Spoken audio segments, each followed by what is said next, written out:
Zoran Mamdani mayor নির্বাচনে ডেমোক্র্যাটদের কোনো vote পাবেন না বলে মন্তব্য করেছেন স্বতন্ত্র প্রার্থী অ্যান্ড্রু কুমো।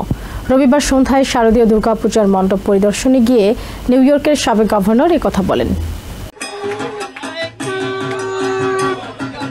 আগামী ৪ নভেম্বর নিউ ইয়র্কের মেয়র নির্বাচন সামনে রেখে প্রার্থীরা ব্যাপক প্রচারণা চালাচ্ছেন।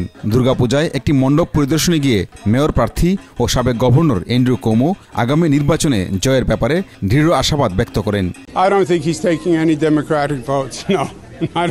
তিনি বলেন, প্রাইমারি নির্বাচনে কেবল ডেমোক্র্যাটরা ভোট দিয়েছেন, কিন্তু নভেম্বরের নির্বাচনে সব ভোটার ভোট দিতে পারবে, যেখানে ফলাফল নিজের পক্ষে যাওয়ার আশা করেন তিনি। This is now a much larger election where more New Yorkers will vote. And I am telling you, and I'm out there every day, New Yorkers do not support what Mamdani supports. সাবেক governor বলেন, Democrat প্রার্থী Zoran মামদানির নীতি new ইয়র্কের মানুষ সমর্থন করবে না। Now we can juxtapose the two philosophies and people can see those facts. In the primary, no one understood who Mamdani was or what he believed or what he represented.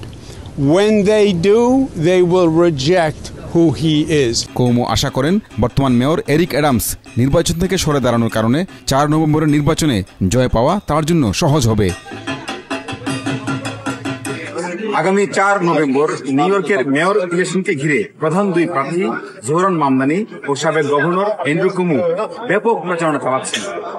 প্রতিটি জায়গায় গিয়ে তারা আগামী ৪ বছর নিউ ইয়র্ককে কিভাবে আরো সুন্দর, বাসযোগ্য ও নিরাপদ করা যায় সেসব পলিসি সবার কাছে তুলে ধরছেন। Pinaki Talukdar, TVN 24, new York. New York থেকে সম্প্রচারিত TVN 24 টেলিভিশন বিশ্বজুড়ে বাঙালির কণ্ঠস্বর।